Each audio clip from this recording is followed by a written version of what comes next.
ನಮ್ಮ ಬಸವಣ್ಣನವರ ಜಯಂತಿಯನ್ನ ನಿರ್ಲಕ್ಷ್ಯ ಮಾಡಿರುವುದರ ಬಗ್ಗೆ ನಾವು ಧಿಕ್ಕಾರವನ್ನ ಮಾಡ್ತಾ ಇದ್ದೇವೆ. ಹಾಗೆ ಸರ್ಕಾರನೇ ಹೇಳಿದೆ, ಸರ್ಕಾರಿ ಹಾಗೂ ಸರ್ಕಾರೇತರ ಕಾರ್ಯಕ್ರಮಗಳು ಯಾವುದೇ ಇದ್ರೂ ಕೂಡ ಸಾಂಸ್ಕೃತಿಕ ನಾಯಕ ಬಸವಣ್ಣನವರ ಭಾವಚಿತ್ರವನ್ನಿಟ್ಟು ವಚನಗಳನ್ನು ಕೂಡ ಹೇಳಿ ಕಾರ್ಯಕ್ರಮವನ್ನ ಮಾಡಬೇಕು ಅಂತ ಸಾರಿದೆ. ಆದ್ರೆ ಇವತ್ತು ಇಂತಹ ಒಂದು ಧೋರಣೆ ಆಗ್ತಾ ಇರ್ತಕ್ಕಂಥದ್ದು ಬಹಳನೇ ಖಂಡನೀಯವಾಗಿದೆ. ಹಾಗಾಗಿ ಇದರ ಒಂದು ಖಂಡನೀಯ ಆಗಬೇಕಾಗಿದ್ರೆ ಅಖಿಲ ಭಾರತ ವೀರಶೈವ ಮಹಾ ಸಂಘಟನೆಗಳಾಗಿರ್ಬೋದು, ವೀರಶೈವ ಸಂಘ ಸಂಸ್ಥೆಗಳಾಗಿರ್ಬೋದು, ಯಾಕೆ ಬೇಕು ಅದಕ್ಕೆ ಸಾವಿರಾರು ರೂಪಾಯಿ ಎಲೆಕ್ಷನ್ಗೆ ಖರ್ಚು ಮಾಡಿ ನಾವು ಸಂಘ ಸಂಸ್ಥೆಗಳನ್ನ ಯಾಕೆ ಕಟ್ಟಬೇಕು? ನಾವು ಇಂಥ ಒಂದು ಕಾರ್ಯಕ್ರಮಕ್ಕೆ ನಮ್ಮನ್ನ ಆಹ್ವಾನ ಮಾಡಲಿಲ್ಲ ಅಂತ ಹೇಳಿದ್ರೆ ಯಾಕೆ ಬೇಕು ಅಂತ ಎಲೆಕ್ಷನ್ಗಳು, ಚುನಾವಣೆಗಳು? ಹೌದಲ್ವಾ? ಜಗಜ್ಯೋತಿ ಬಸವೇಶ್ವರ ಪತ್ತಿನ ಸಹಕಾರ ಸಂಘದ ಎಲೆಕ್ಷನ್ ಇವಾಗ ತಂದು ನಡೀತು, ಎಷ್ಟೊಂದು ದುಡ್ಡು ಖರ್ಚಾಯ್ತು, ಎಷ್ಟೊಂದು ಎಲ್ಲರೂ ಇದಾಯ್ತು.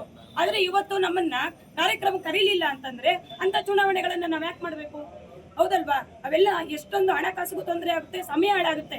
ಹಾಗಾಗಿ ಇಂಥ ಸಂಘ ಸಂಸ್ಥೆಗಳು ಇದೆ ಅಂತ ಹೇಳಿದ್ಮೇಲೆ ನಮ್ಮನ್ನೆಲ್ಲ ಆಹ್ವಾನ ಮಾಡ್ಬೇಕಾಗಿರೋದು ಸರ್ಕಾರದ ಕರ್ತವ್ಯ ಆಗಿರ್ತಕ್ಕಂಥದ್ದು. ಹಾಗಾಗಿ ಇಂಥ ಒಂದು ತಪ್ಪು ಮುಂದೆ ಕೂಡ ನಡಿಬಾರ್ದು ಅಂತ ಹೇಳ್ತಾ ನಾವು ಖಂಡನೀಯವಾಗಿ ಇವತ್ತು ನಮ್ಮ ಹೆಸರು ಅಖಿಲ ಭಾರತ ವೀರಶೈವ ಮಹಾಸಭಾ ಉಪಾಧ್ಯಕ್ಷೆ ಕವಿತಾ ಜೆ.